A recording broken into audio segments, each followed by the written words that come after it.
Test, test, test. Got the mic on.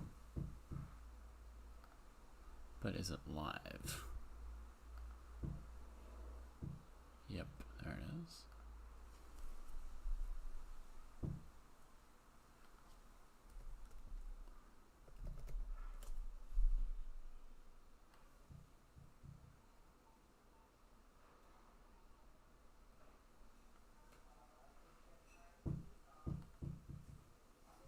Opening up YouTube chat as well. All right. Good to go. Yep.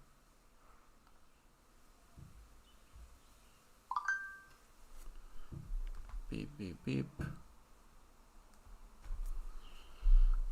All right.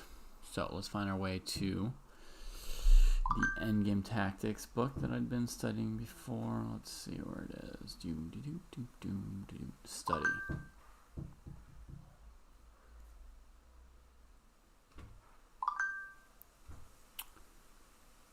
Hi, rats.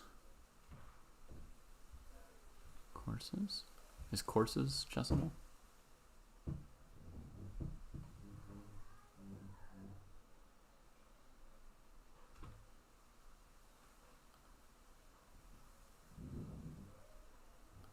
Where's my band Perlo?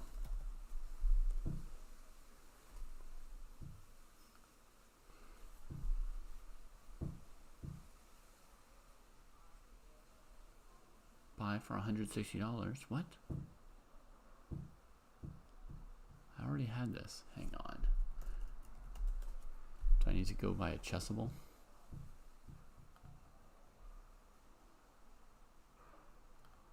Let's try log in. Hey Cross, how are you doing?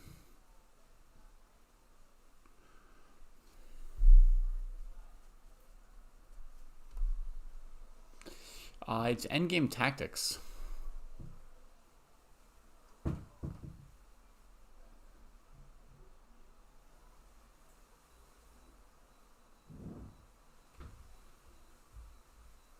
Looks like I'm in queen endings now. Sounds challenging.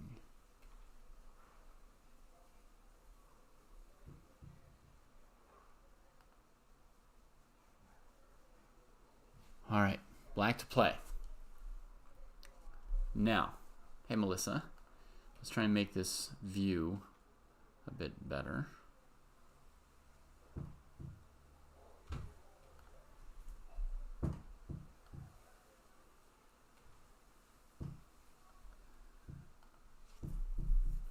All right, so this is black to play.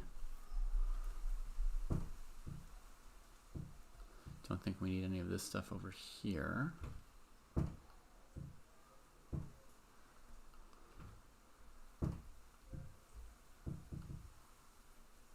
Whoa, that's bigger than we need it.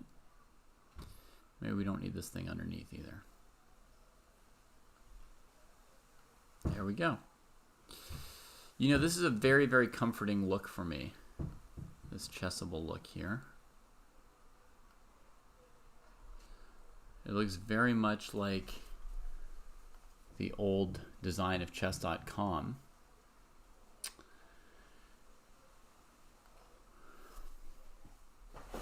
So it looks good to me. Let me adjust my desk a tiny bit here.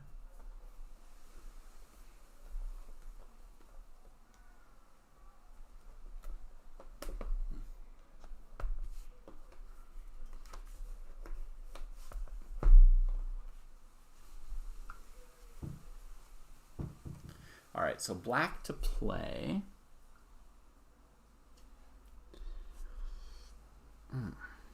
So black's up a pawn. And, you know, a normal candidate move might be something like queen f3. But here we're just going to calculate g3 check first, right? Teaching a chess camp all week. Nice. So let's say I play g3 check. and the opponent takes it, let's say. Then we go queen e2. If king h3, there's queen g4, king g2, queen g3, king f1. And black's definitely making progress. g3, pawn takes queen e2, king g1. Or h1, queen e1 check. Forcing something similar, king g2, queen g3 check, king f1. Queen f3 checks, we can take the e pawn with check, come back around, push the h pawn. That looks just really killer. Like, definitely winning for black. Okay. I noticed this move.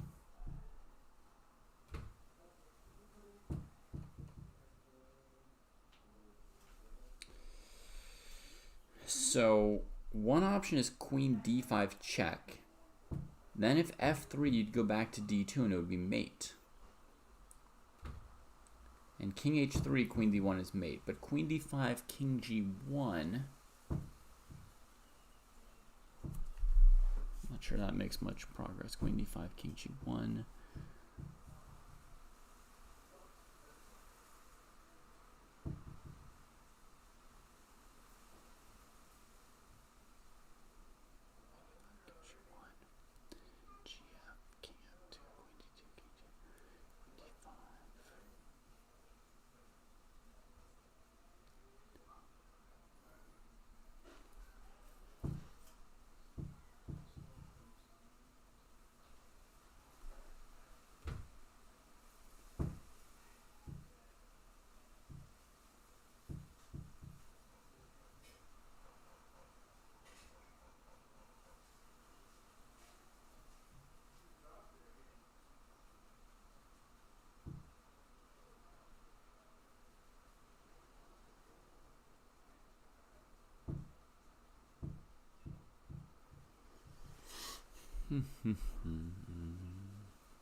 Well, h3, what are you all planning to do after king takes h3?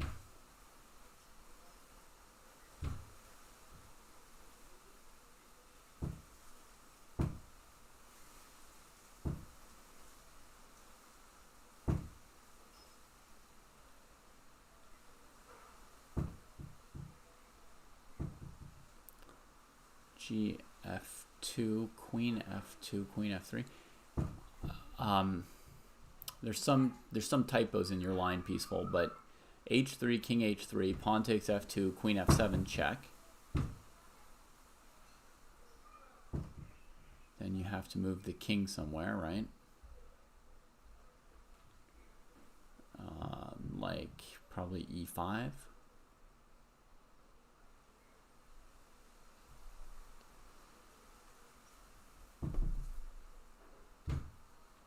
Then queen f4 check, or queen takes f2 or whatever.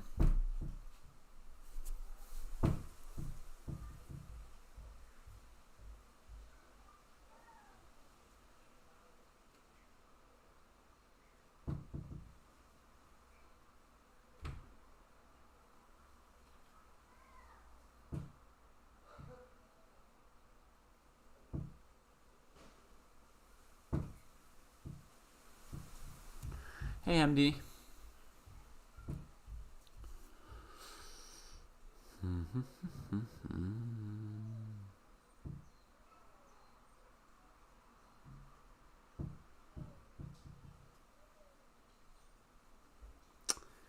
Maybe king e4 instead of king e5. Sacking the e6 pawn with check. Diacratic.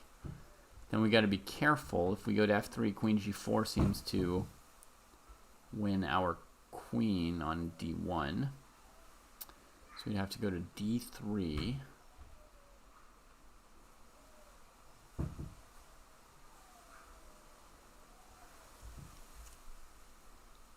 We could try to go hide the king on e1 if we go through d3. Yeah, okay, that's what Peaceful had in mind. King e4, king d3.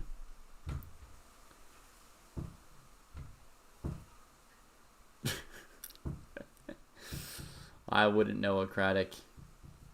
I wouldn't know.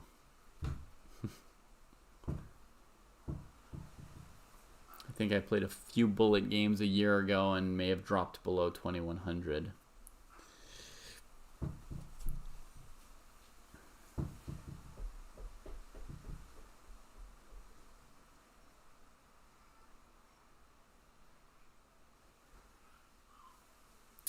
Queen g4 on the first move, just to look at more candidates, right? Queen g4, queen f7, king e5, queen c7. King d5, queen d7, king wanders off somewhere. Queen endings are my worst endgame rats. So yeah, my brain definitely wants to shut off. It's begging. It's begging for permission to shut off.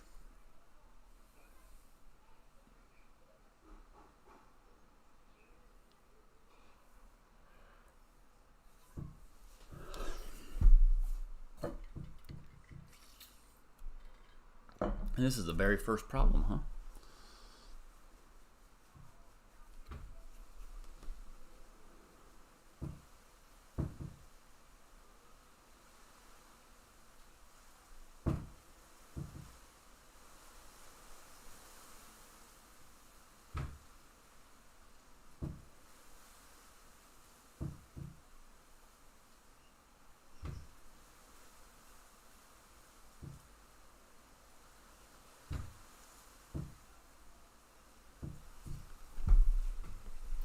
All right, let's put our king on d3, go something like queen d5 check, king e2, queen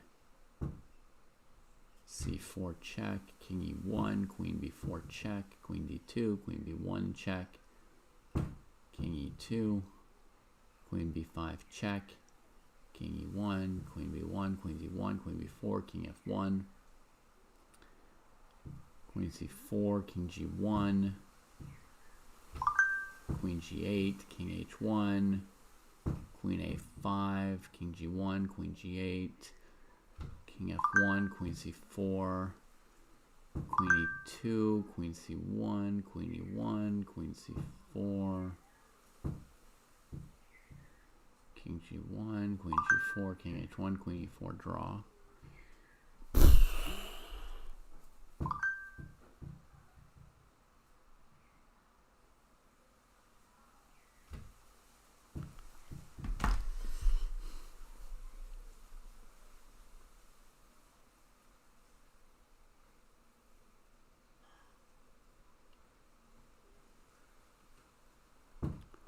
Maybe we should come up and take the e-pawn. Then we can't shelter behind it, but we can use third rank checks. King takes e3. Queen e5 check. King d2. Queen f4. King e1. Queen b4. Queen d2. Queen b1, king e2, and then we can block checks on e3 or d3.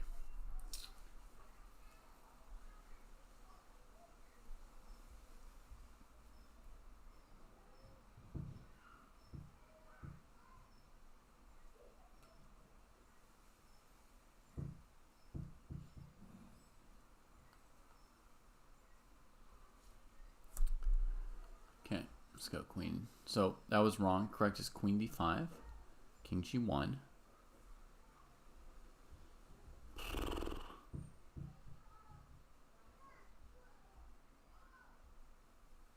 it be h3 here?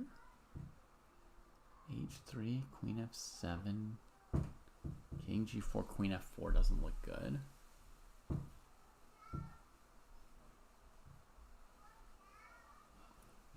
I didn't see anything to do here.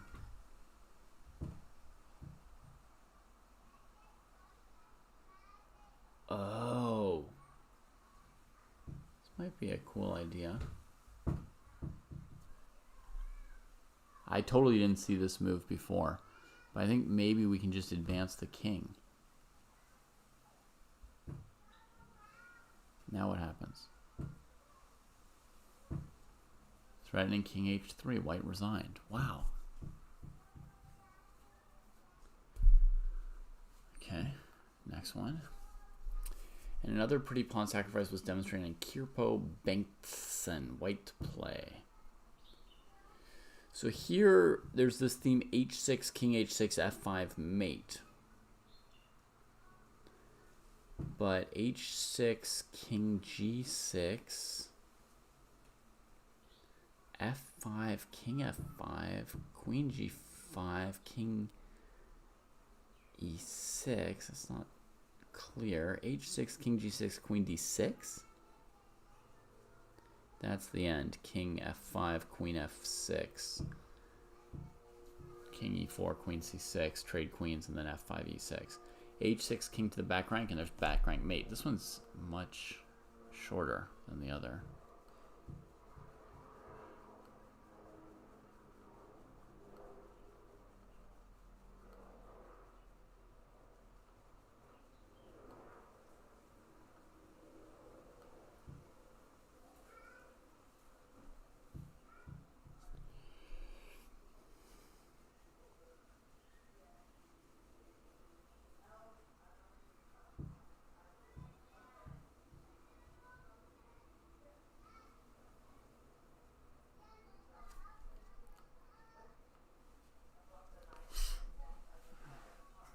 It's important to leave the black pawn on f7. That's kind of cool. Because if you take the pawn on f7, the black king can come to f7 and trap your king on h7, so you can't queen the pawn. But with the pawn on f7, you can take, and whether they put their king like towards f6 or f8 or whatever, you can get out. That's cool. How to find a good personal chess coach? What qualities to look for?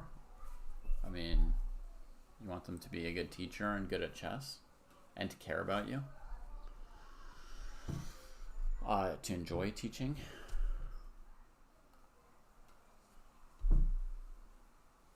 Things can get even more violent. In the following two examples, a trick is shown that occurs in practice more often than you would think.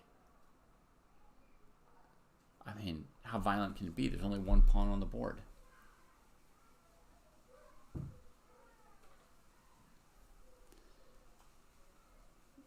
Okay, so g7.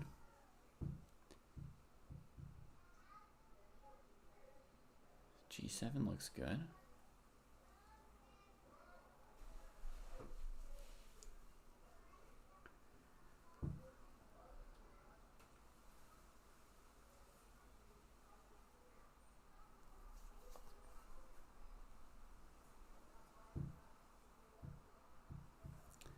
G7, queen e3, king h7.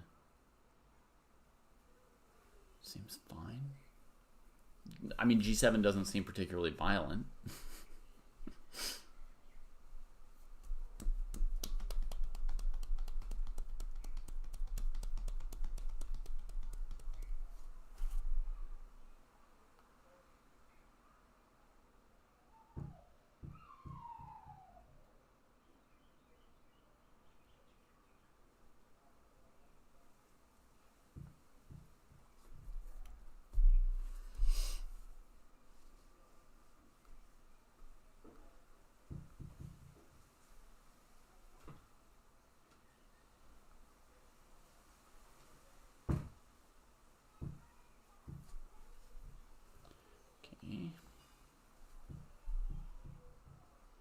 All right, so king h7 looks good. Queen g5, queen h2. H3. Classical tournament in a few hours. Rest. Nothing you can do a few hours before a tournament, sophisticated. Rest. Think about your goals for the tournament. You have goals for your tournament or not? I mean, honestly, if you don't have goals and a plan for the tournament at this point, it's a little bit late to be asking for advice, no?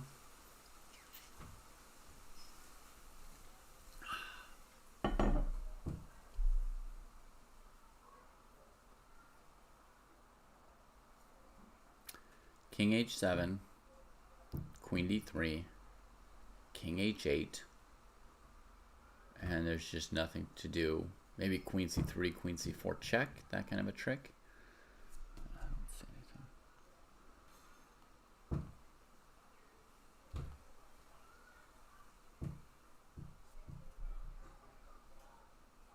Yeah, get high rank. That's not much of a goal.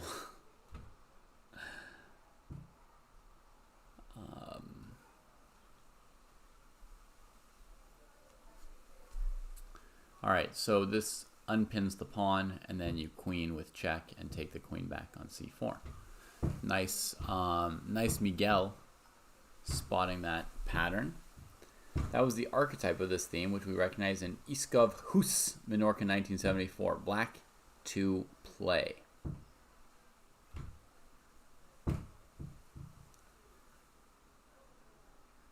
Okay, so black's pawn is going actually this way. Like this, but it's illegal because it's pinned.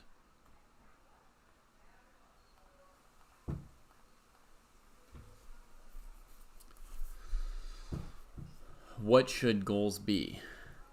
Something to focus on and work on during a tournament. An example would be to have 10 minutes left on the clock when you get to the end game. That's an example of a goal for somebody who generally has really bad time trouble. Goals are usually going to be something like incremental and skill related, something that you can work on. Let's say, for example, you're in a 6-round tournament and after 5 rounds you don't have a good score. In general, a good goal would be something that you can still use in round 6 even when you don't have a good score, right? So if somebody's goal is like gain 100 rating points or win the tournament or something like that, they can't work on that goal in round 6 if the first 5 rounds didn't go well. Also, that kind of a goal doesn't really translate to any kind of focus in terms of what you're doing at the board, right? Other than that you're trying to win. Well, I mean, to some extent, everybody's trying to win, right? So that's kind of a useless goal. Like yours, get high rank. I mean, what do you do to get a high rank? Everybody wants to get a high rank, but what do you do to get a high rank? So it's not really a goal that there's anything you can do to work on or to implement, etc., right? So a goal is something like, when my opponent plays a move that surprises me, I'm going to collect myself and not react emotionally. Or I'm going to do a better job of identifying critical moments and spending more of my time on critical moments and less of my time on not critical moments. Or etc., etc. Those are hopefully some examples to give a feeling for it. I'm sorry, it looks like my computer's temporarily dying. Hopefully it'll recover in a moment. All right, lag storm survived. All right, so here we're going to do something similar to what we saw before. Like we're going to somehow in a position like this play queen h4 check, queen takes h4, and then queen. We kind of know because of how the material's presented here, right? We can see it coming, so to speak. We could start with queen d4 or queen f4 or queen e1.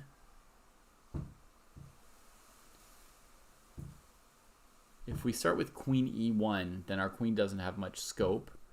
So the opponent has to go king g2, probably queen f1.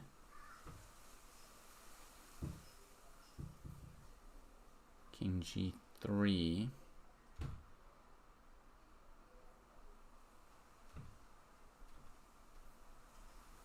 Queen F4, King G2, Queen F1's really the same.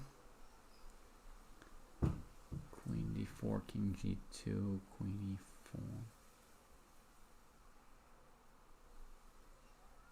E4. Not really clear how we set up this pattern, even with it being sort of telegraphed what we're going for.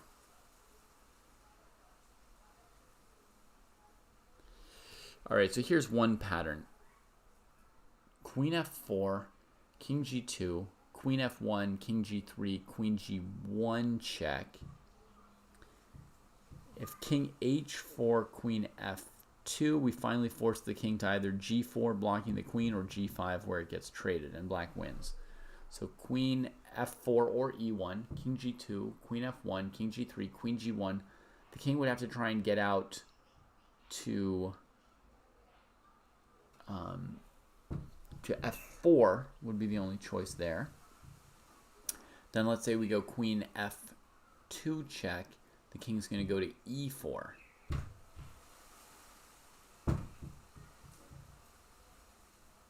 And then black can go King C2. It's not Queen H4 check, but it's completely winning.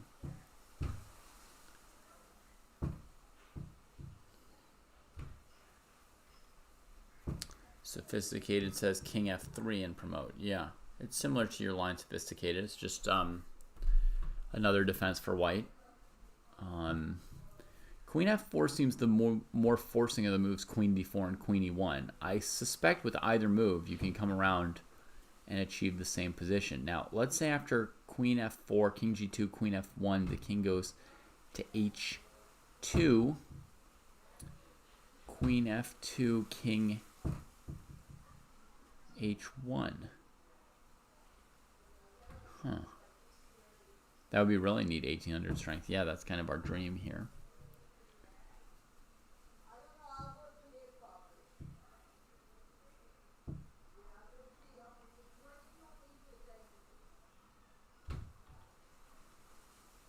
Queen F2, King H1. Not obvious how to break that one.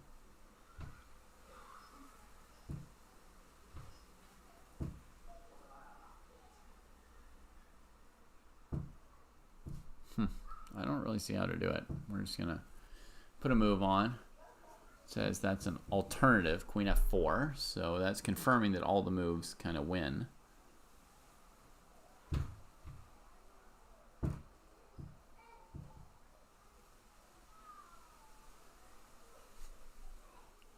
I think all three moves win.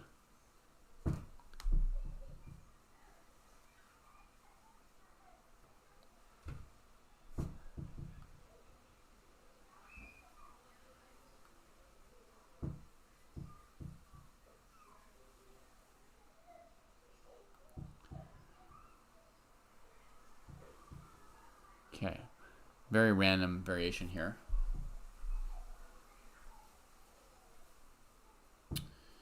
Yeah, again, just the fact that you would like to win doesn't really give you something to work on at the tournament, right? Normally the way we make goals sophisticated is we play a tournament, we review the games from the tournament, we figure out some kind of like weakness or problem, some kind of root to something we did wrong during the tournament. For example, I was in time trouble in 3 out of 6 games, or I was impatient and played too quickly in 3 out of 6 games, or something like that, right? So for example, you say you were winning a game and you lost it. So this time, so do you know why you lost it, right? Like, what did you do wrong? Did you miss an option for your opponent? Did you miss an option for you? Did you play too fast? Did you play too slow? You know, did you botch an end game or a middle game? Like, you know, so you'd figure out by analyzing your games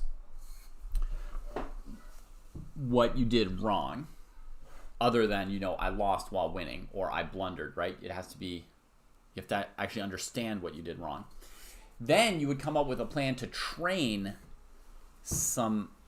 and remedy the thing you did wrong, right? So if I was playing too quickly at my last tournament, I would come up with some element of my training program that would involve slowing down and taking my time. Then when I go into my next tournament, I'd have a goal related to what I've been working on between my two tournaments, right? Or if my problem was I got into time trouble, then I might do a training designed to identify moves where I can play faster, figuring out some guidelines on when to play faster and by how much to play faster.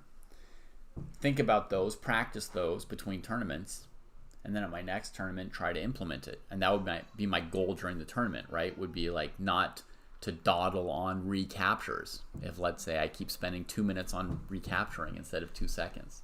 That's a stupid example, but to give you a sense of it, right?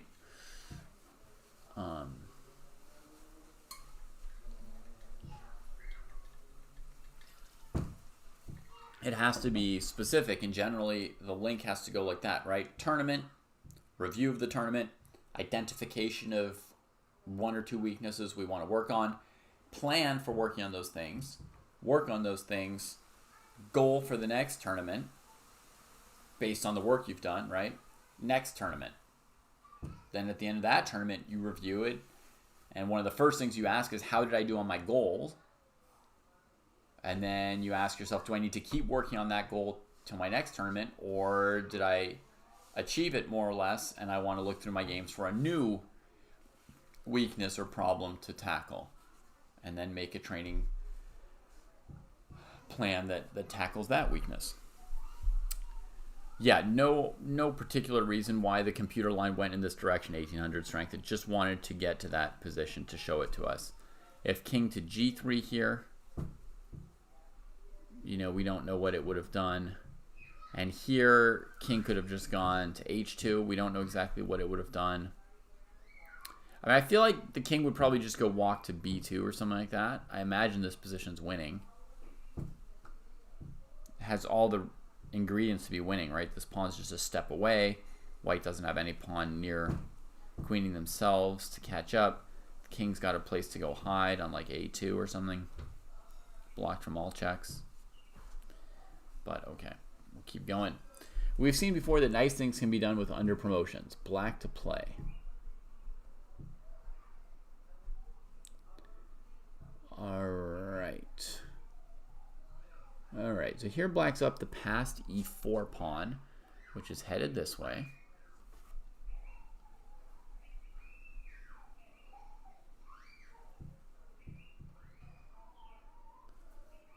All right, so you had to find a move. It was a simple ending. So I noticed a couple possible things sophisticated, right? Number one, you didn't see an idea. Number two, you considered the endgame a draw, so you had the wrong evaluation in mind as you were playing the endgame. So maybe you didn't even know that you were winning for much or part of the endgame. So if I were you, obviously 2 hours before an OTB tournament is too late to build a training plan, right? But, if I had your experience, I would either work on my evaluations in endgames, or I would work on solving puzzles like this, right? Little like endgame tactics and puzzles that might cover that weakness of mine. Or if you feel there's one particular kind of ending that you're less good at, like rook and pawn endings keep coming up and you mess those up, or king and pawn endings or whatever, you could pick one type of endgame to work on for a couple weeks and then go to your next tournament, and see if that helps your endgame play.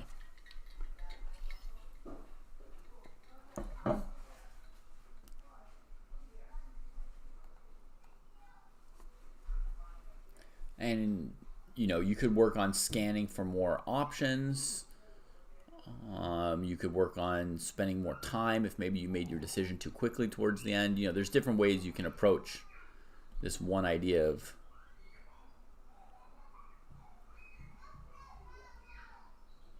of improving the endgame performance. So here from black's perspective, I think the danger is that white might start giving some perpetual checks on squares like these. Right? Or even here. Because the black king's really, really short on squares right now. That's kind of black's problem, I would say.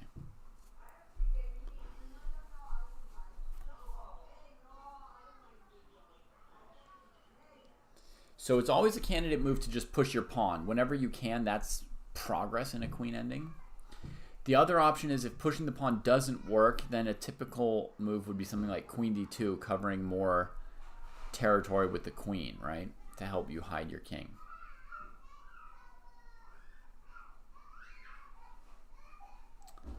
Potential problem with queen d2 is queen b1 check, king f2, queen takes e4, eliminating your extra passed pawn, right? And a move like queen e2 doesn't look super helpful. So the first thought would be we would push our pawn to e3. Then I would think white plays like queen c4. And if king f2, queen f4, king e2, queen back to c4. So let's try e3, queen c4, queen e2. Then against queen f4, king e1, queen b4, queen d2, queen b1. There's like king f2, and we're making some progress. It says it's a fancy promotion puzzle, 1800 strength. It claims that it's an under promotion. So e3, queen c4. Oh, Acratic wants to know why not just push e2. Sure, e2, queen f4, queen f2, queen c1, e1 equals queen, queen c4, one queen to e2, check on f4 or c1, queen blocks, check, check, check, check, check. Yeah, so this is maybe the issue, Acratic. See that line 1800 strength is giving?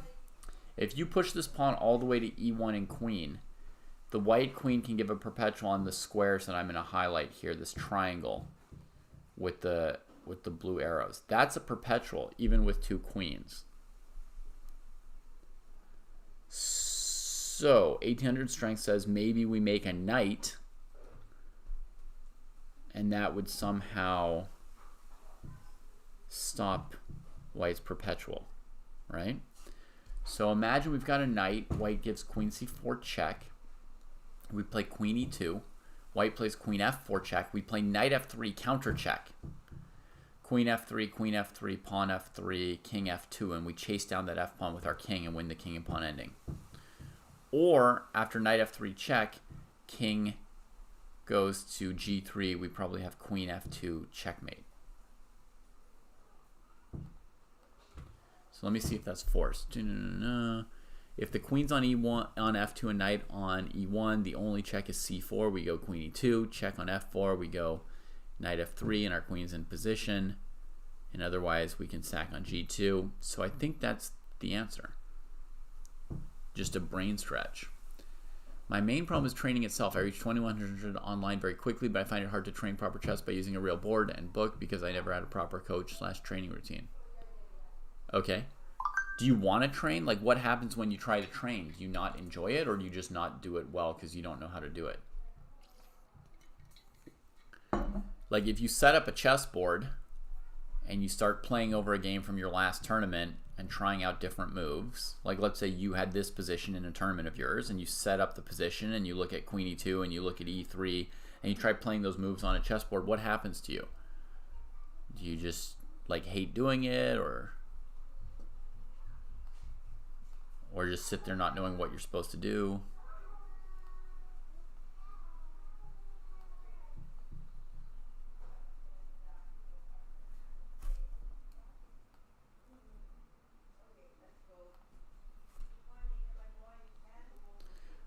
Yeah, as Socratic saying, any kind of chess studying or practice is training.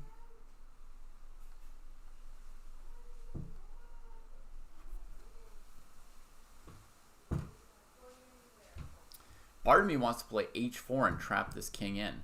It's asking me to keep playing, but every move should be winning at this point, right? h4 and king f2 should both be winning. You get late. So you've got your chessboard out and you put your pieces on it, and then you'll just walk away from the chessboard and go on your computer. How's that related to laziness? Is moving the pieces, it's too heavy for you?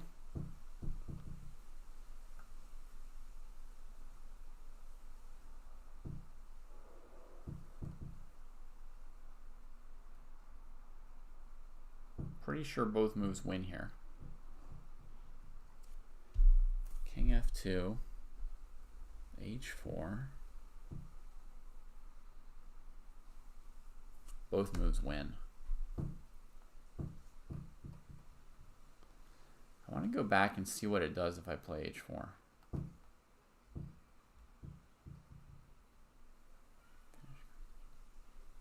It won't let me check. All right.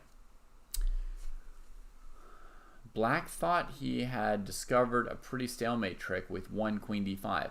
An attractive thought in itself, as queen to f8. I feel like I've seen this position before. g6 is mate.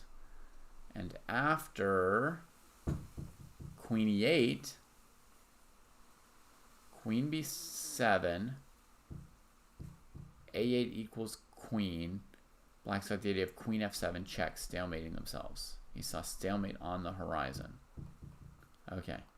I feel like when you read the comments, it's kind of telling you the answer in advance, and then you don't have to think that hard about it. Okay, white to play. And bear in mind, I think I've seen this position before. Queen e8, queen b7.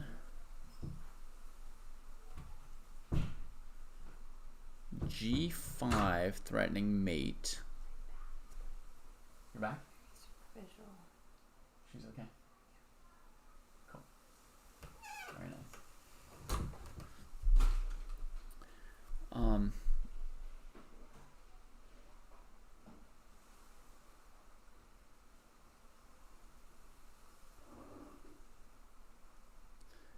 You study at your computer table, and if you don't see the answer in 30 seconds, you give up.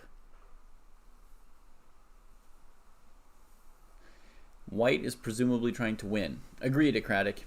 With that extra A pawn. I do think queen e8 is a good first move. Queen b7, g5.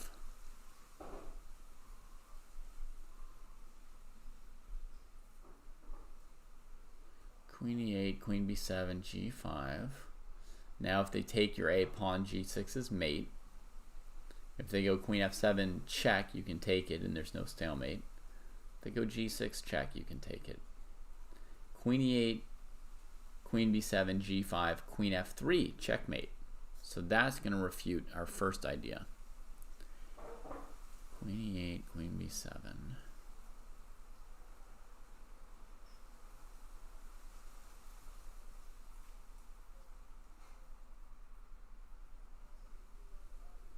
Queen e8.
Queen e8, queen b7, bishop, asks Miguel, which makes sense since the last puzzle was solved by making a knight.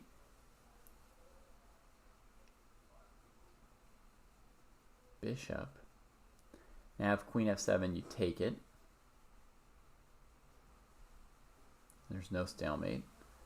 And otherwise, you bring your bishop around. Yeah, you got it, Miguel.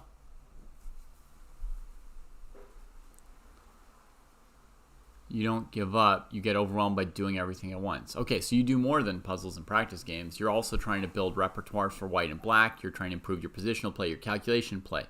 So you don't have any kind of a discipline or a plan.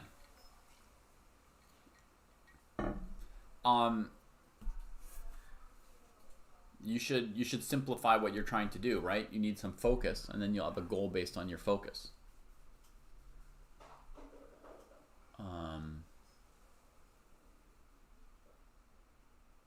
So why don't you give up on your opening repertoires for now? I mean, just pick one thing to work on. Annotating your games and maybe working on your end game.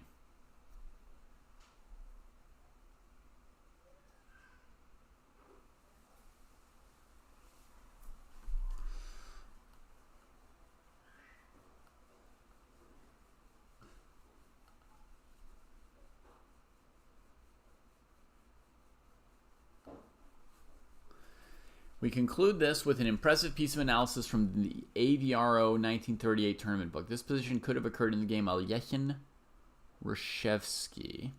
Later, it was found that black could have saved himself as follows. Queen d4, Queen e8 check, King g7, d7. This looks decisive, but Queen check, King h3, Queen d3. This way black escapes. There's threatening Queen check, right? King h4, g5, King h5, Queen h3 mate. White is forced to play King g2.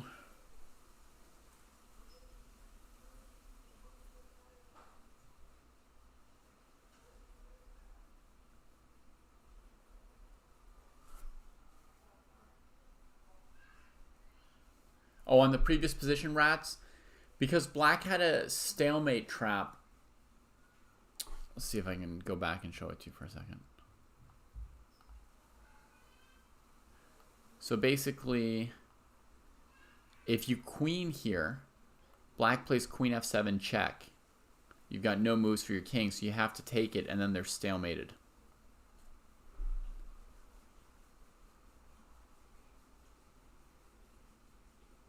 Yeah.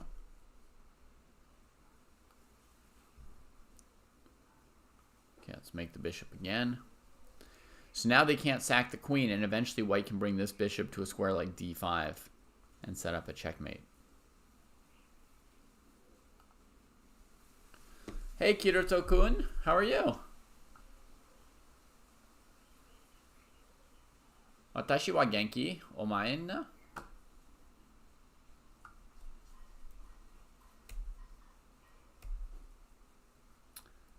Okay, so he explains d7 looks decisive, but there's Queen d3.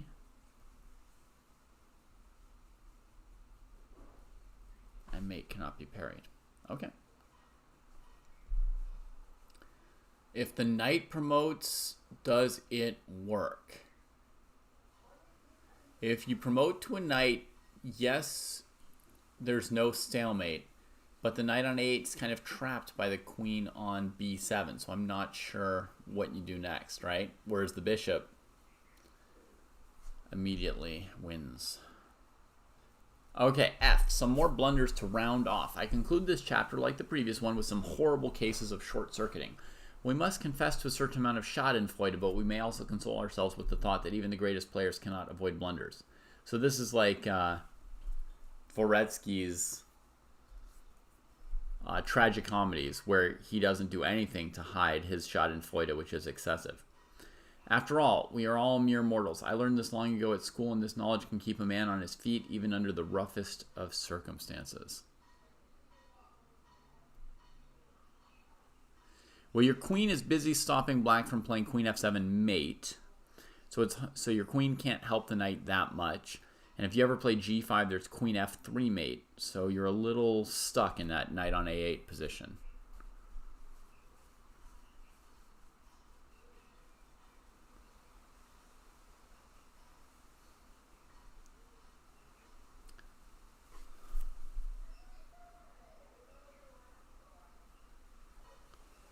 All right, white to play.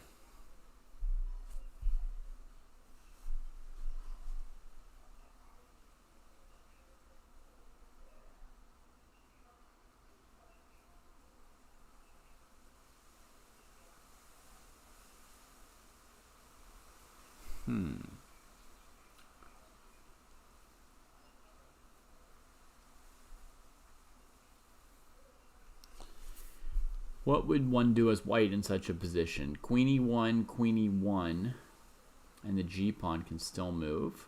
So that's not stalemate. Queen b4, queen f4, counter check. g3 counter check to the counter check. Oh la la. Oh my gosh. Okay, queen b4. Black could play e4 or could retreat the king. Something tells me black played queen f4, huh?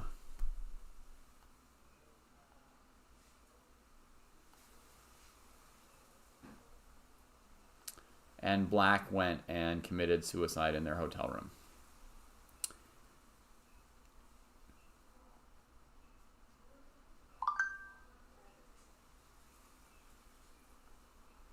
Not to make light of suicide, but as you all as chess players know, blundering into something like queen f4, g3 late in a game that you're winning, this is the kind of thing that people get very upset about. Right? Black was really, really unhappy after this. It is similar to Fabi's a7, a8 against Wesley Peaceful. Yeah, I just saw that recently. Yeah, I saw that. Horrible, horrific blunder. That's the game that got so second place in the last round, right? Amazing. He was like dead, dead, dead. Should have lost, and then he would be in third. He would have been in third place, not even tied for second, right? Full point. All right, something similar. King h2, queen f4, g3. Yeah, we can see it coming now, right?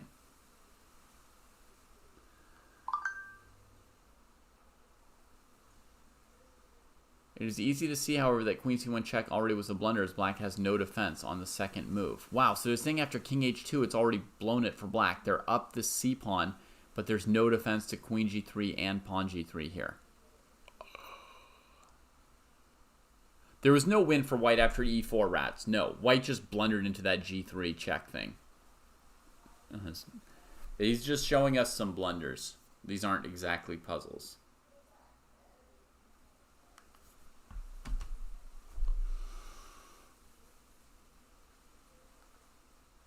All right, black to play.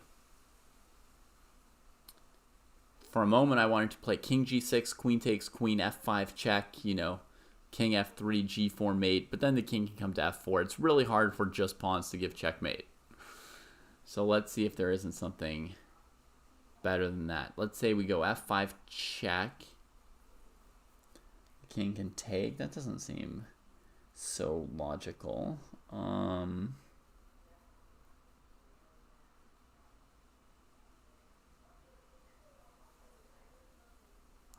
Black's down a pawn here. And all we know is that white will soon blunder, but not yet. One more move. So we have to set up a blunder. Lay a trap. f5, king f5. Yeah, you can talk about it, Walnut Chaser. Howdy, howdy.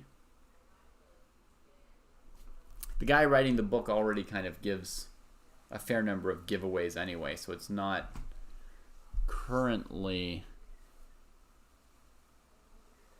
top level training for me. f5, and then if they take, trade queens, and then push the h-pawn.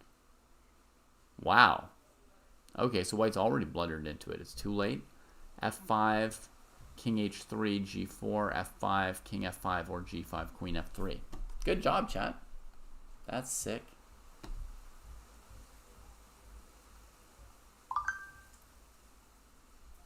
Another horrific moment for white.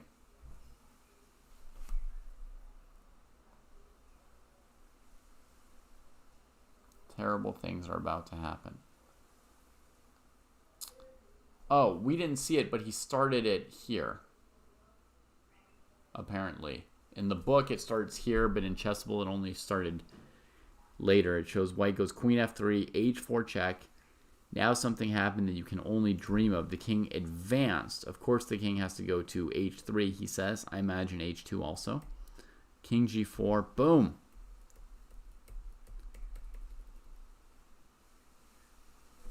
Ay, ay, ay, ay, ay.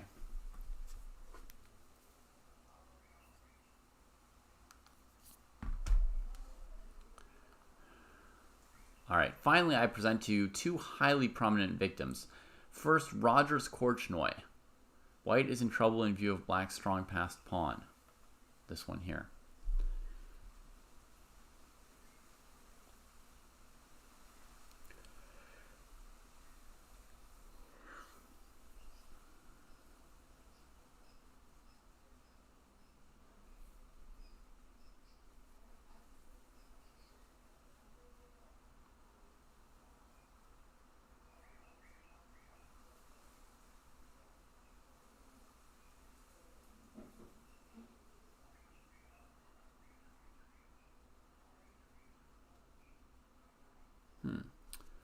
And the queen's protected, so there's not even any tricks around that.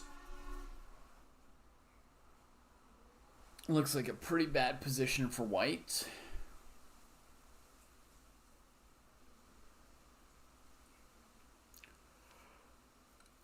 If we play a4, king e7, queen g5 check is okay. All right. I don't know, rats. I don't know if the blunder already happened or if it's to come. It's not clear. When they ported this book into Chessable, they got a little confused.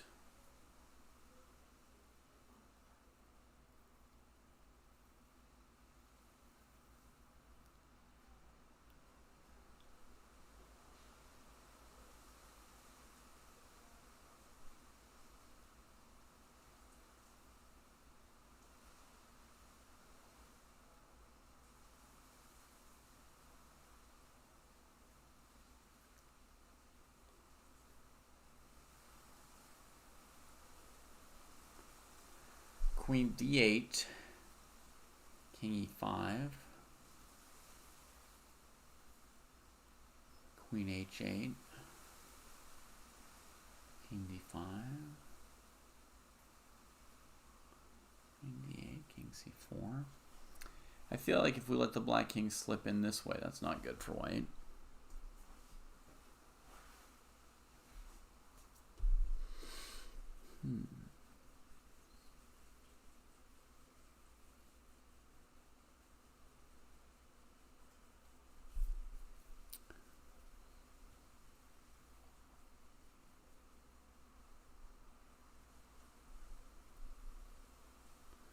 Good ideas in chat. c4. Taking away some square. And opening up the queen. c4 and a4 were my personal main candidate moves here. c4 and a4.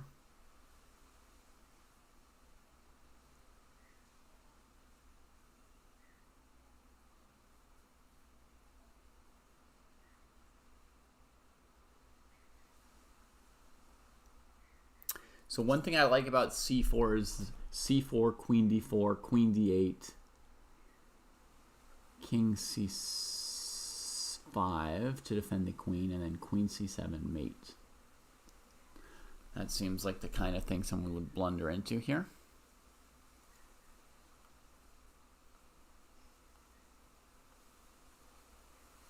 Oh, I read it like a book. c4. White defends bravely with one c4, keeping a queen check on d8 in reserve. Now Korchnoi loses patience. Queen d4. Putting the queen on the file with the pawn to try and push it through and promote. And after queen d8 check, it says king c5 double question mark, so I suppose he could still have played king e5 here.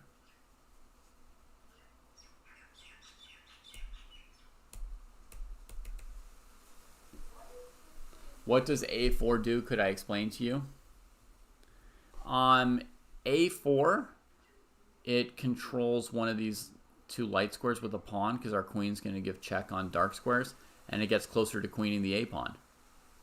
Black has to promote their pawn while not allowing perpetual checks, and if they find it hard to arrange, every move that either of these A or C pawns moves up the board gets us closer to counterplay. Right? Like if you're never, like if I don't have a move here to stop D1 at the moment, or I'm already stopping it, right? I don't want to waste my time playing King H3, King H2 or something. I want counterplay like H5 or A4, right? I have to put a clock on black so that they only have so much time to arrange D1. We don't want them to have 20 moves worth of time to arrange it. Have I ever met Korchnoi? Sort of man with head of dog.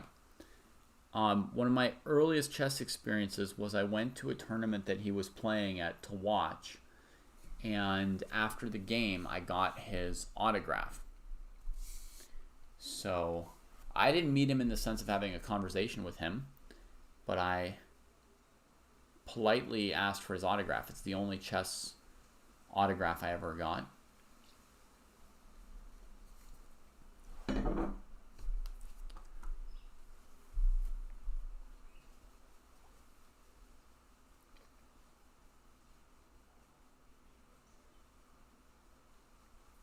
All right, let's keep going through these blunders. What can possibly be wrong with the multi-purpose move Queen G3? White covers his king and the queenside pawns.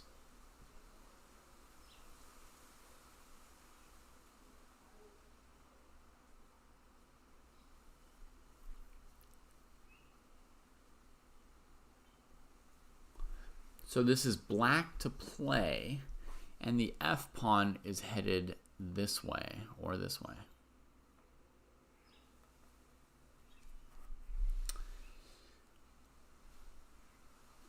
Yeah, checks Twitch. He had just won a game, a nice game, so I imagine he was in a relatively good mood. And I had just started playing chess, so I was maybe 12 or at most 13 years old. Maybe I still looked a little bit like a kid, and I don't know. He was not upset that I asked him for his autograph.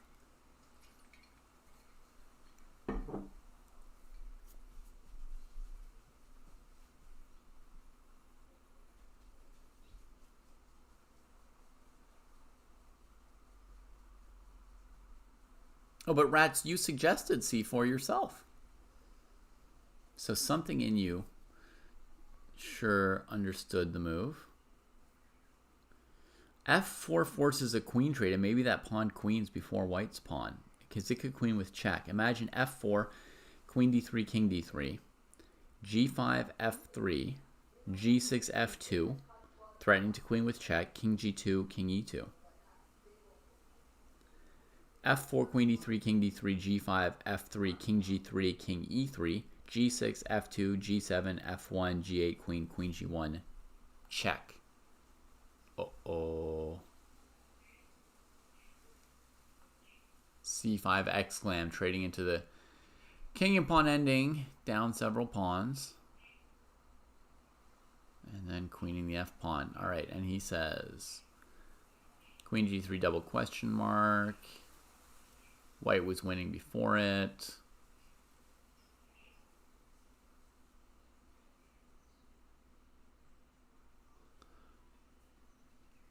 White resigned. Okay. Has anyone asked for my autograph?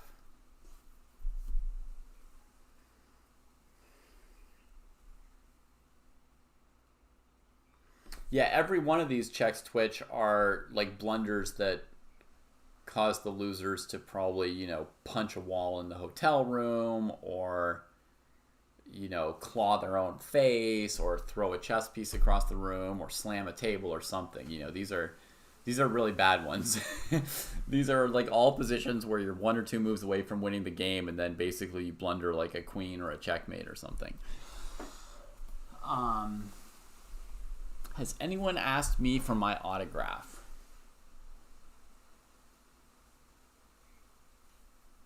Yeah. Not often, but a few times. I've given some like exhibitions or simultaneous exhibitions or lectures or things for kids, chess classes or camps here and there, and sometimes a kid will ask me for my signature or my autograph, which is hilarious because I'm sure it's of no use or value.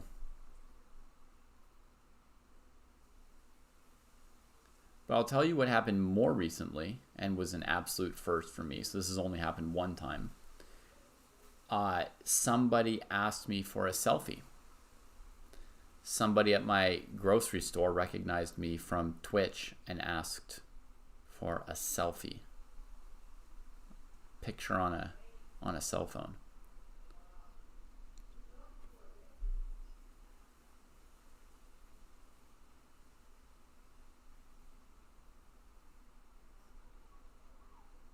Oh, this I've seen, this position here. This was maybe it's happened many times, this exact position, but this was a like a Geary queen endgame or something, right?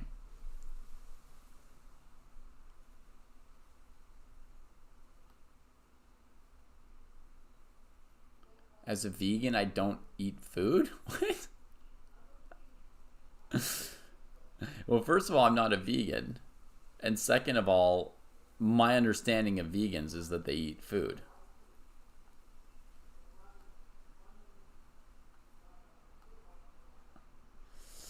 But see, this is from like a blitz game, not a classical game, right?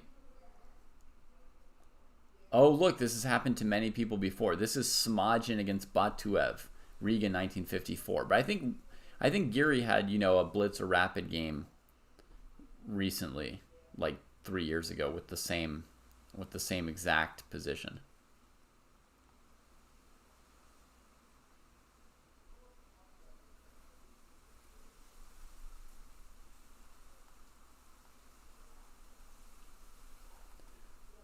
All right, and we are done with the queen endgame, I think. Those queen endings were not exhaustive or challenging enough for me. I feel like my queen endings are still bad. Like this did not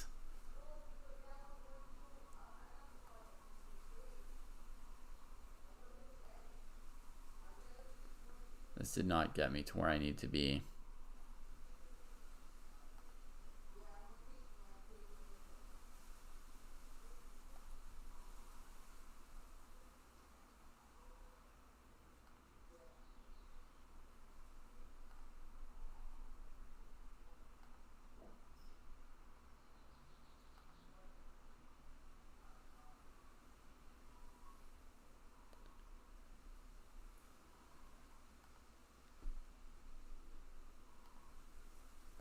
How do I learn this book? Anyone know how to use Chessable? Part 2, Queen Endings. I've already done this one. Forward by the author again. What? Oh my god. Chessable is really hard to use, huh? Next chapter? Will that do it? Learn?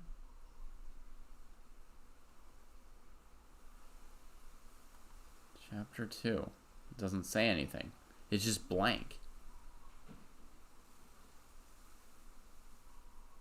You hate queen endings so much. I'm very bad at them all. All right.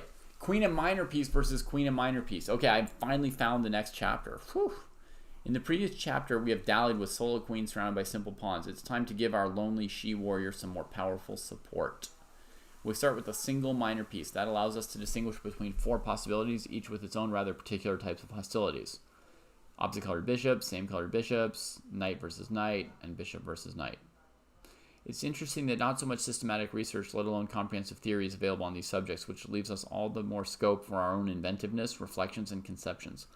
The technical difficulty of this type of endgame often lies in the possibility to liquidate it into other endgame types, a pure queen endgame or an endgame with minor pieces without queens. This often requires accurate calculation and a sharp eye for the best chance. However, we shall leave these possibilities to liquidate aside in most cases, as in this chapter I want to restrict myself to the subject at hand, and above all, I want to call attention to the many treacherous tactical possibilities that can occur precisely here. Okay, so it's not going to be just a million puzzles of figuring out if a queen trade favors you or the opponent, or if a knight trade favors you in the queen ending. It's actually going to be some coordinated tactics of 2 minor pieces versus 2. All right, now we get bishops opposite colors first. This endgame type is infamous for its opportunities to play for mate. Actually, that's quite logical. After all, the player who's attacking, having managed good cooperation between queen and bishop, is not hampered by the danger of simplification by exchange of bishops into the queen ending, which is abhorred by so many. That's right. This player has obtained free reign, so to speak, and this may lead to surprisingly fascinating material, which I hope to illustrate with the examples on the next pages. Let's go. All right, we start with a quite clear image without pawns, a genuine archetype.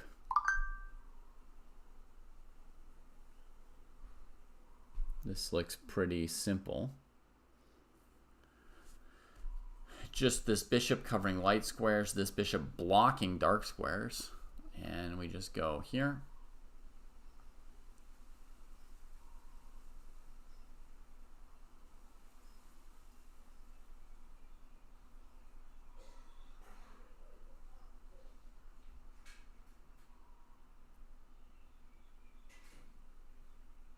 Hang on.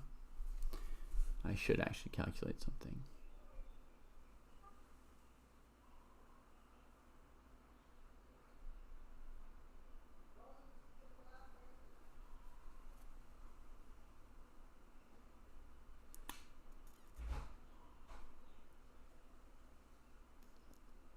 Queen A3, King D1,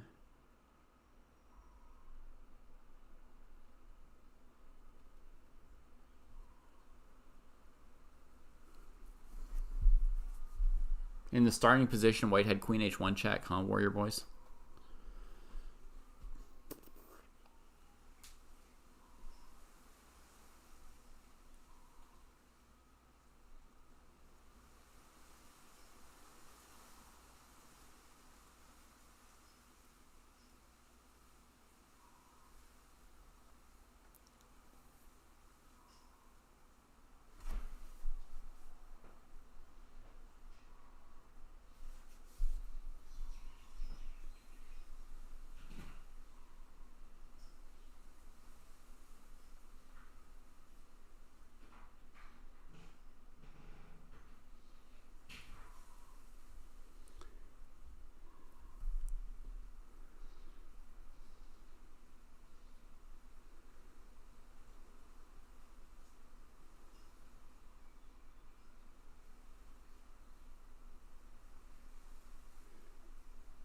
In general, our queen has to do the dark squares since our bishop's doing the light squares. Then occasionally they need to coordinate on the light squares.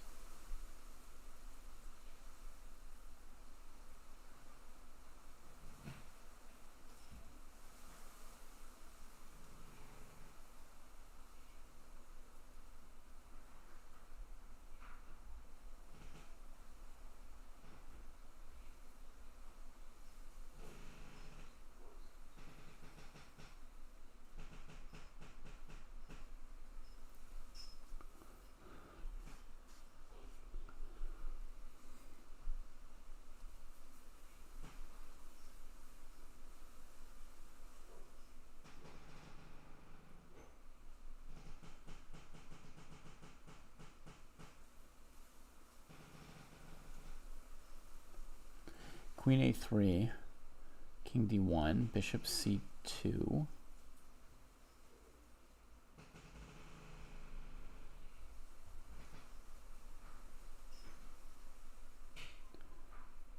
King E2.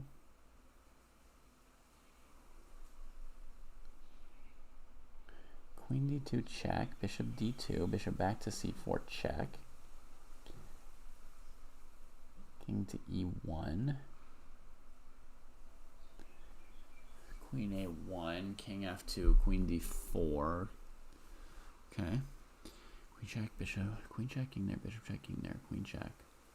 If King back, Bishop C4. If Bishop blocks, Bishop C4.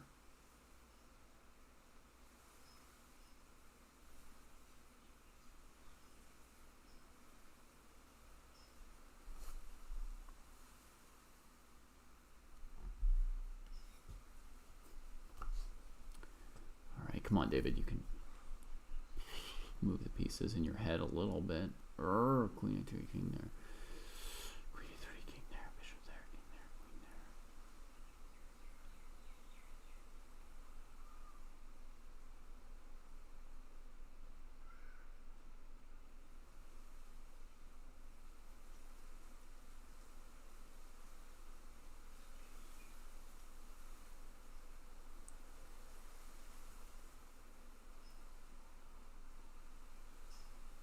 Alright, so we bring the bishop up to d2. Then we check on a4 if needed.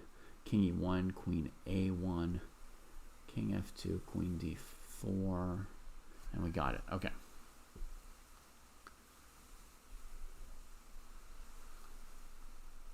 So first we force the king up to the second row.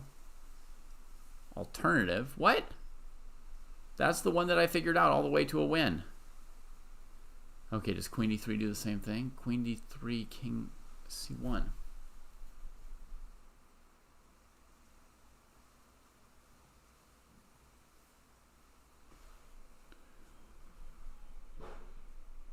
Oh my god, there's bishop e2 as well. I didn't see that pattern before. Bishop e2 if king takes, queen d3 to f3, with the bishop and queen blocking all the dark squares for their own king. Bishop e2 if the king moves away, however, what are we doing? King c2, bishop d3, king d2, mate, king e1, then queen b3 and queen c2. Wow, that's sick. That's a sick little move right there. But I feel like my longer variation was more typical of how you actually use the queen and bishop usually. I'm going to try and share with you all my variation. It goes bishop check, king comes up, you check on the second row. If the king goes back to the c8 square, you've got bishop back to f5 checkmate, right? So when the king comes, so after bishop check, king up, queen check, they have to block with their bishop. Then you check them with the bishop. The king has to keep the bishop defended. You give check on h8. King has to go to f2 to defend the queen, and then you play queen d4 check. And the king has to go to like g2 or something, and you can take this bishop with check and keep going. Okay. Next one. So, the conclusion of the correspondence game Berg, Green, Mayer, 1988-90 was also completely forced. Bishop b2 is one of the greatest moves ever played.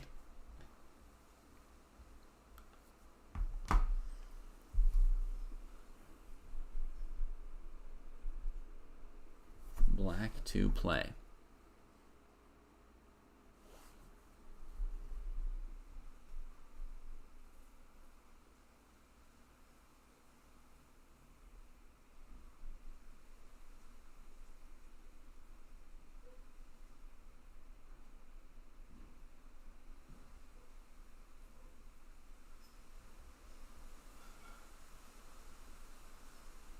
Okay, so queen c3, queen f3, fg, king g4, queen c8, king h4, bishop e7 is mate. That leaves queen c3, bishop f3.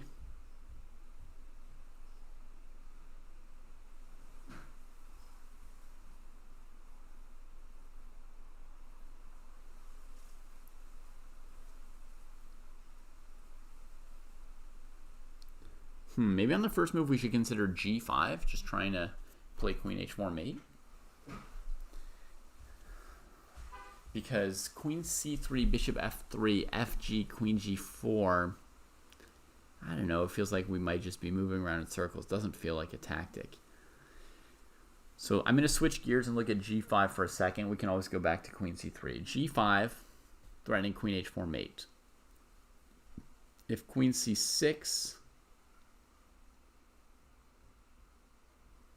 then queen g3 mate. Queen f3.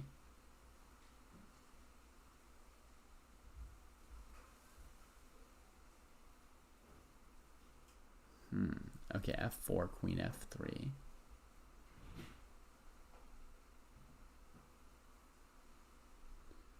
Queen g1. headed to h2. g5, queen f3, queen g1. Queen g2, pawn takes g4. If queen takes queen h2, if king takes queen, if bishop takes queen e3 check. Bishop f3. Ugh, hang on. Yeah, Post Yoda, I sometimes look at chat during solving. Depends how seriously I'm taking it and whether or not chat is guessing along with me. Hey, Pupsy. Hi. Hi. Are you okay, sweetie? Aw. Sweet. So, g5, queen f3, queen g1, queen g2, queen e3 there, queen f3,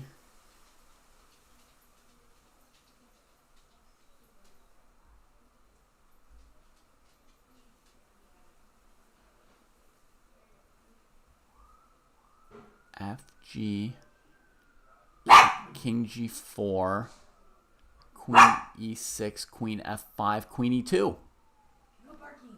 Whew. Sorry, David. There's pool back Hey. here, so I'm shutting her. Yeah, it's okay.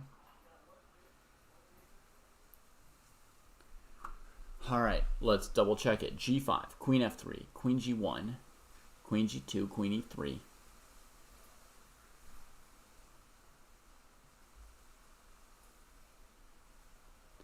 Bishop f3,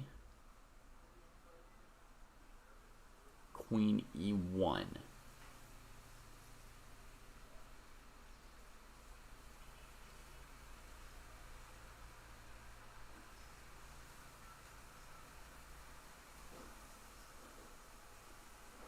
g5, queen f3, queen g1, queen g2, queen e3, bishop f3, queen e1, g5, queen f3, queen join, queen there, f takes g, king g4, queen e6, queen f5, queen e2, king h3, queen h2. Okay.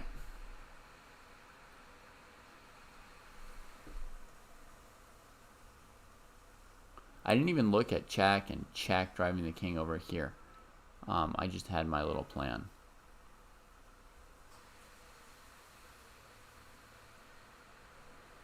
Okay, now here I just want to triangulate if the bishop blocks. If the queen blocked, I would have taken.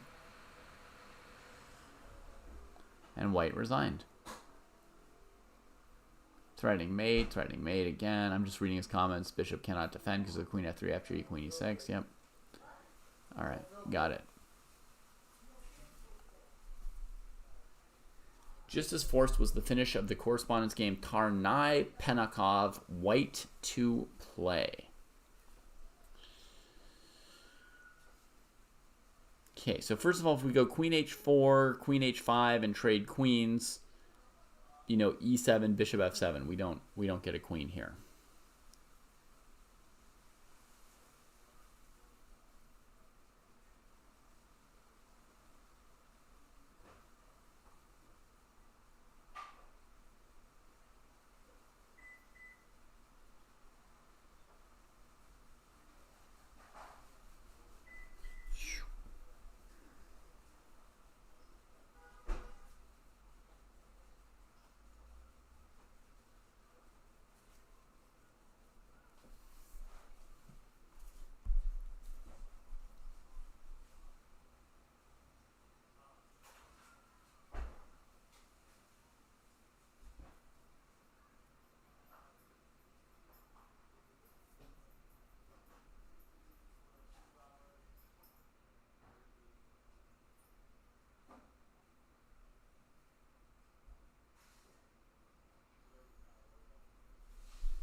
Huh.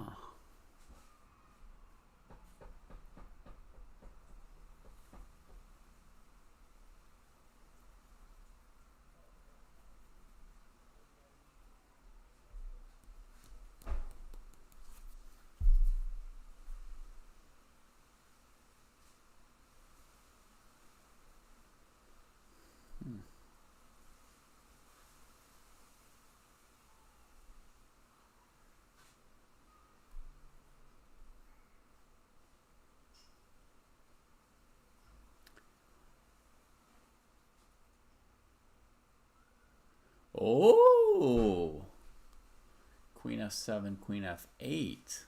So this one's very, very like straight down the middle calculation. It's bizarre how it works though, very bizarre. So first we fill a light square with their queen, so the king doesn't have an escape square. Then we sack a whole bishop just to bring our queen back where she was. And now if she goes to h6, there's checkmate on f8. If she goes to f7, we go queen f7, king h8, queen f8 mate. Very, very weird, kind of magical puzzle. Crushing piece, sacrifice, bishop g7. Huh. Wow. All right, white to play.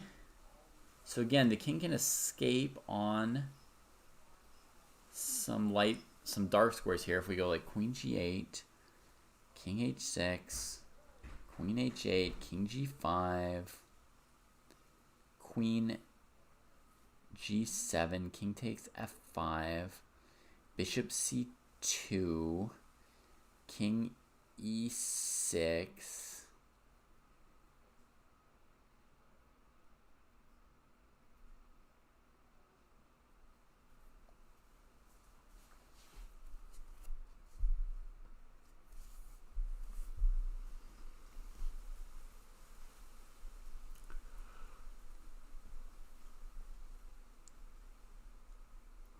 One candidate move here for white is bishop c4 on the first move, because the black queen kind of needs to stay on h5 and doesn't have any checks then.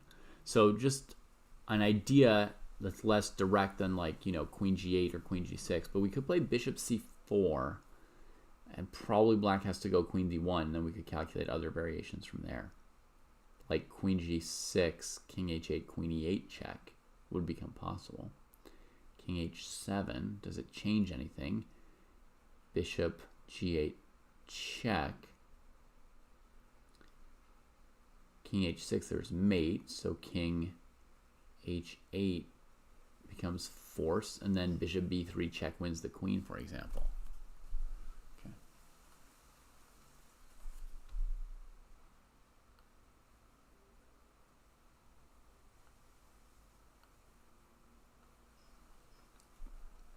Just some geometry here. Okay, now bishop b3 wins the queen. Let me just make sure there's not like some checkmate that they would rather I see. Bishop f7, bishop g6, queen h8, king g5, and then we can't go queen g5. Bishop e6, king h7, check here, checkmate. Oh, so I shouldn't take the queen, huh? Bishop e6, defending the f pawn, king h7, queen g8, king h6, queen h8, king g5, queen g7. Alternative.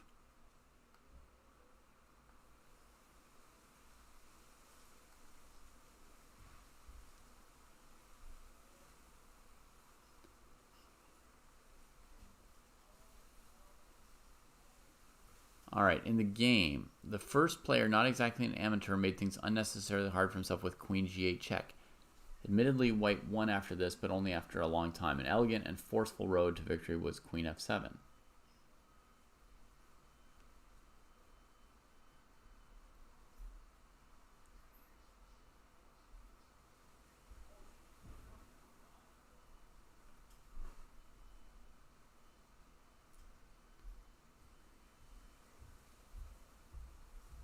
And a chessable note says bishop e6 wins even faster from a position we didn't even see. threatening queen g8, leading to mate by defending this pawn, right? F3, giving the king a flight square on F4. Queen here threatening bishop g8 check and queen h5 mate.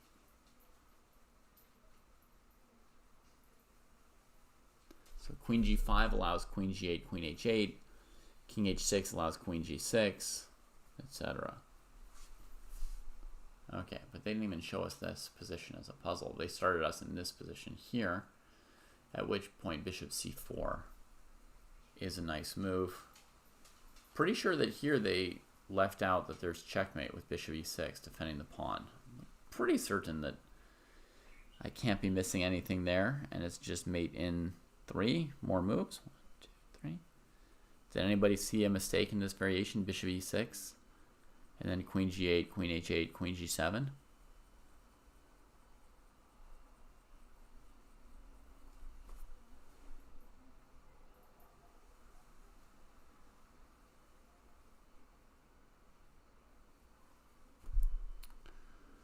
Go on to another. A long, entirely forced road to victory was found by White in other correspondence games Sabinin to Markin. White to play. All right, Black's not threatening anything at the moment, so bishop g6, taking away the light squares from the king. Bishop g7.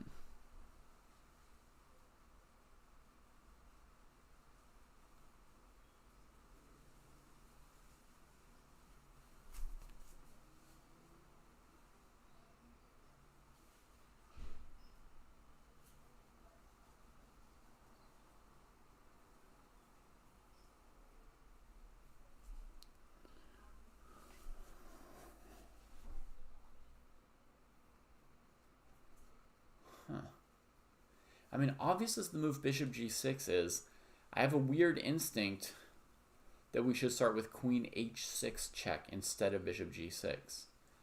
And then the idea is to go put our queen on e6. So queen h6, king e8, queen e6. Their queen's got nowhere to go. Like queen c7, bishop g6, king d8, queen g8 is mate because the queen went to c7. If the queen goes further, like queen b8, then bishop check, check, the king defends it. Okay, so queen h6, king e8, queen e6, queen b8.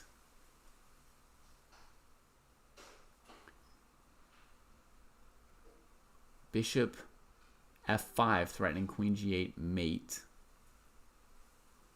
And if king d8, queen d7 mate,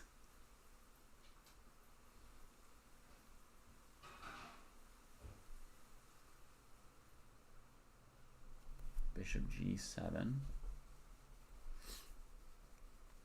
bishop g6 check, king d8, queen g8, king c7, queen g7, check, king e8, queen e6, queen b8, bishop f5,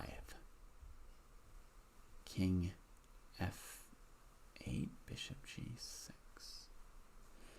Okay, queen h6, bishop g7, queen e6. Queen c7, bishop g6. Anything, bishop g6. Queen h6 check, king g8. Bishop h7 check. King f7, queen g6, queen g8. King h8, bishop g6, and then queen h7 to h7. Okay, queen h6 is mate. Interesting.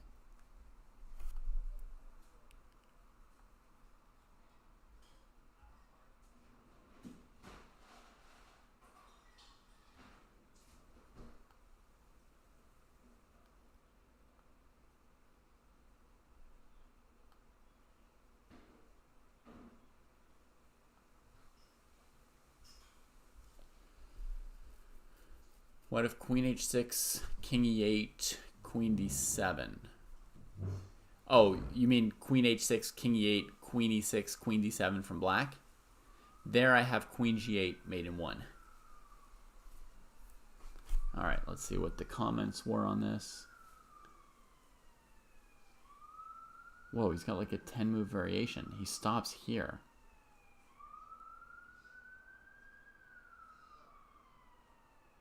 So he says not the tempting bishop g6 to start with because of bishop g7. And then black's going to be able to play the move e5, creating space for the king and the queen, both. So queen h6 check, bishop g7, queen e6, blocking that e-pawn, preparing bishop g6. Bishop f6, bishop g6, check. Here it cuts off, but I was going to play bishop f5.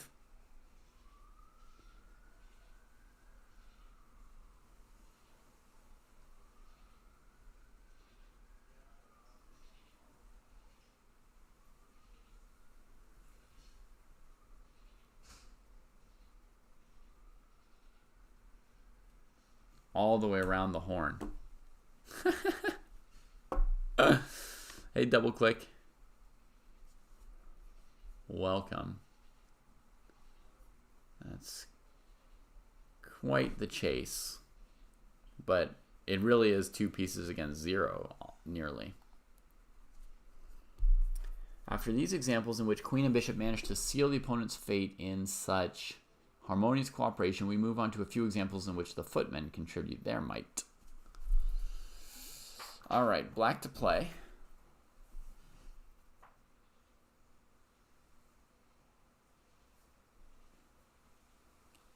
Okay, normally this position would start with a move like f6, just putting pawns on dark squares, challenging this bishop.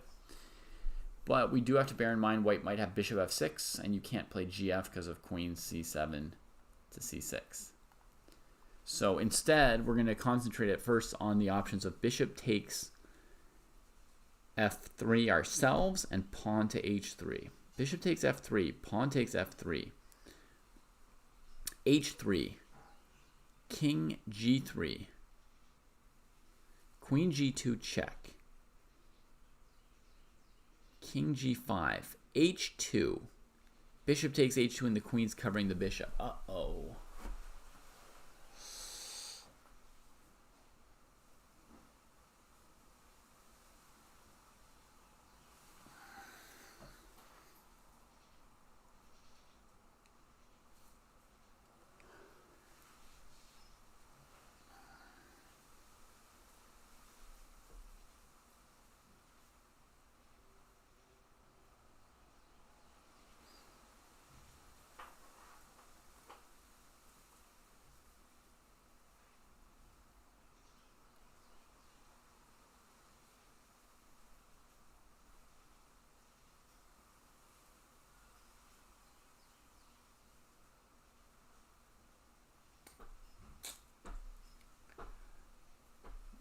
No.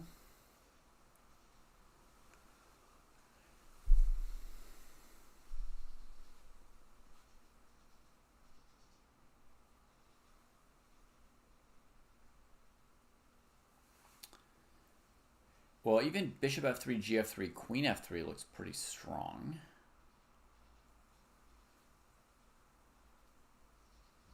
If white plays something like queen c8, we just go queen e2 takes e5. Oh, but we're down 2 queenside pawns, huh?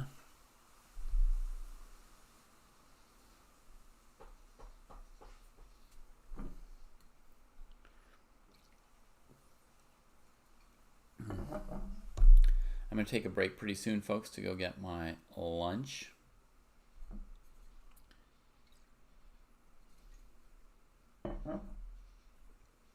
So bishop f3, gf3, queen f3, queen c8, queen e2, king h3, queen e5, queen f5 check, queen takes f5, gf5, and white wins because of the queenside pawns.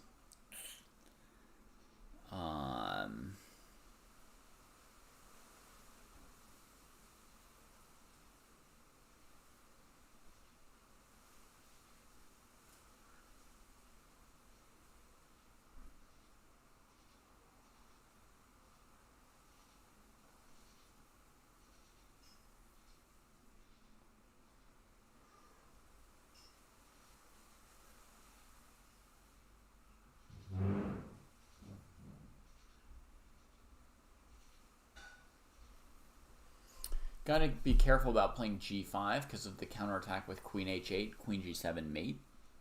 I just calculated a line that went, you know, h3, king h3, queen h1, king g3, g5, threatening queen h4 mate, which white strangely can't really get any pieces there to stop. But white has queen h8 check, king g6, queen g7 mate.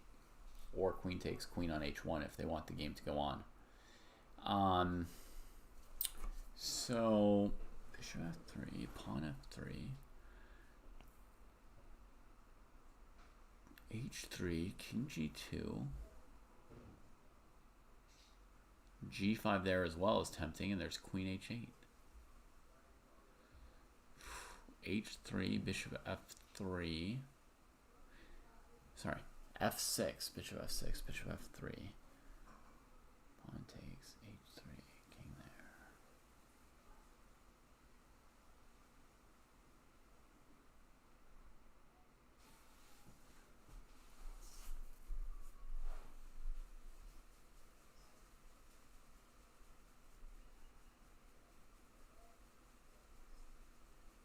f6, bishop f6, h2. f6, some other move.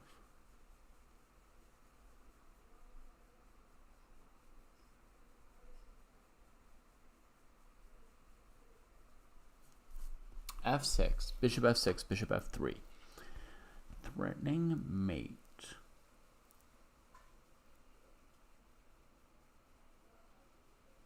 Any fancy moves for white there? There's no checks and no way to defend g2. So I have to take then h3. There's queen g3 now. f6, bishop f6, bishop f3, gf3, h3, queen g3. And we are done for.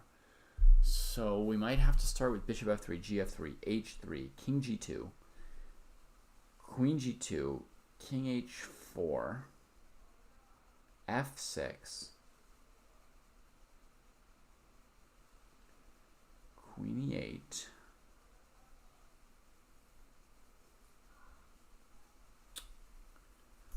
ugh.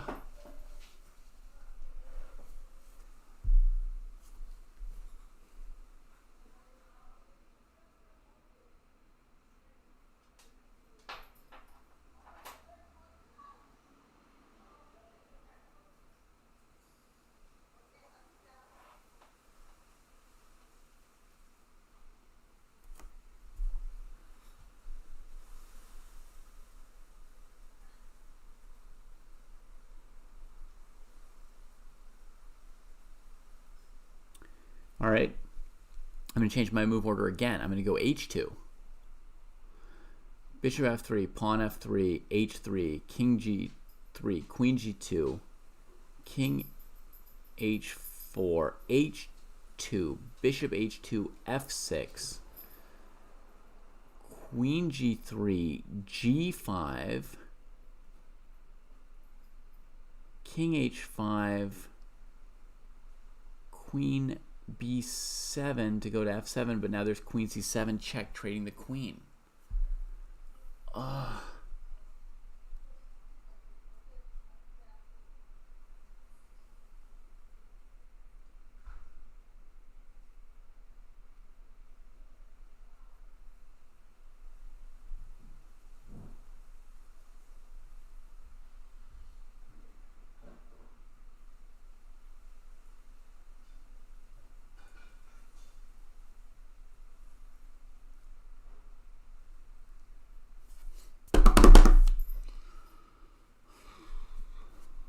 Okay, well, we're going to start because we've used up all the time. h3 is correct, apparently.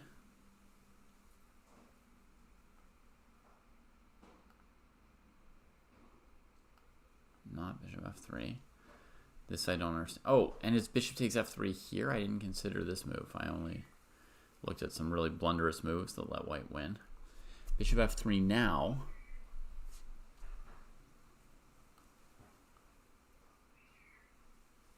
Well, that was sort of simple, and I was blinded looking down really, really long things. Crazy. Man, I looked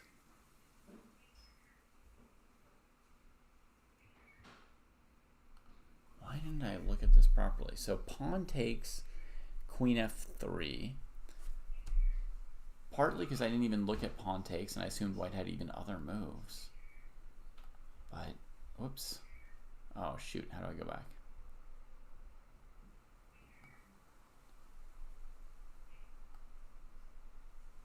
h3.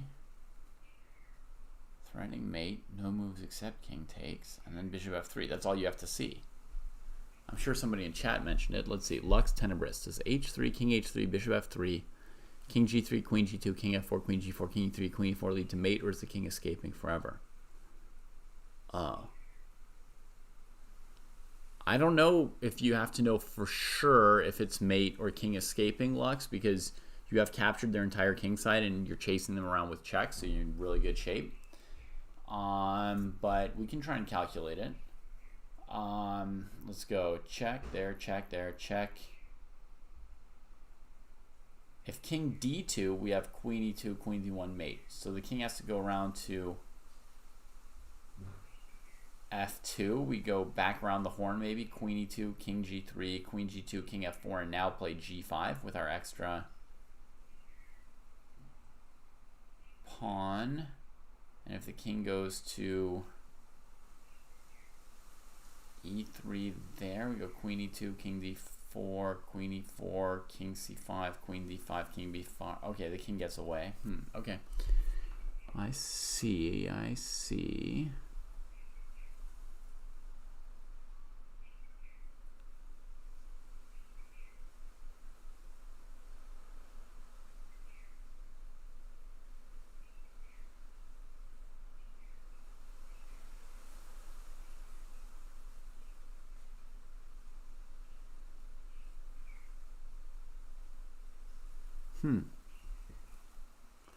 Check, check, check. Maybe with the queen on e2 and king on g3, you play f6. Then take the bishop.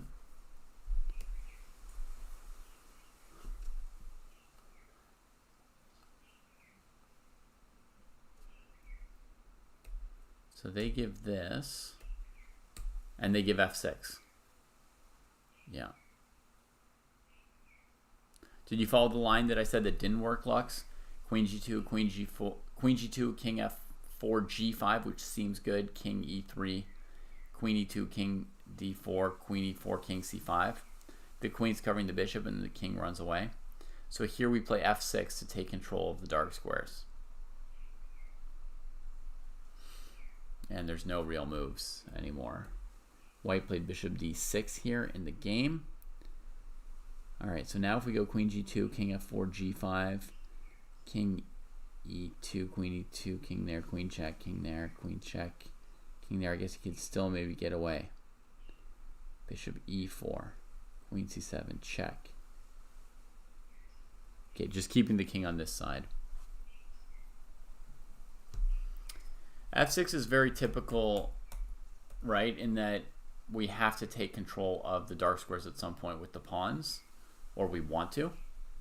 I mean, you'll remember in the starting position here, my first instinct was f6. Right? But I saw f6, bishop f6, gf6, queen c7, check, taking the bishop. So then I rejected it, but I went back to it later to see if maybe I could play f6, bishop f6, and then bishop takes f3 or h3 in that position with white's bishop on f6. But the first instinct in this kind of position is first you want to challenge that piece, so it has to choose because it's on both long diagonals. And second, you want to get control of the dark squares with these pawns if you can. So if you could play f6 and the white bishop had to move away to d6 or d4 or f4 or something, you would do that every time, right? Because now you've got g5 check when you're chasing the king at some point. You've got some dark square control to run the king into. You already control g5 and e5. So it's a very, very typical opposite colored bishop move to get that pawn to f6. Just like you can see what white did, right? They played g2, f3 to try and hold this bishop at bay. All right, that's going to do it for today. So I'm going to wish everybody a good day and try and send those of you on Twitch on a little raid.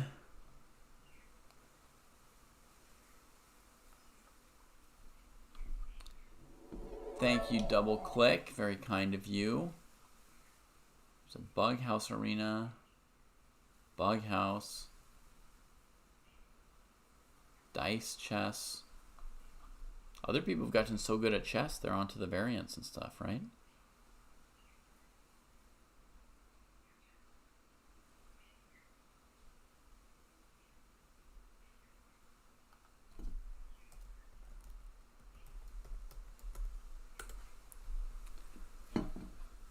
All right, folks. Wish you all a good day.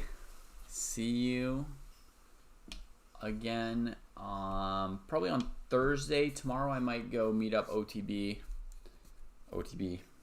IRL with an OTB with a chessboard with a friend here in Hawaii during my kids' school and do some training in person. So yeah. Hey, Aram, I do often raid Eric, but today he's playing Bug House, so I'm going to raid somebody who's playing chess today.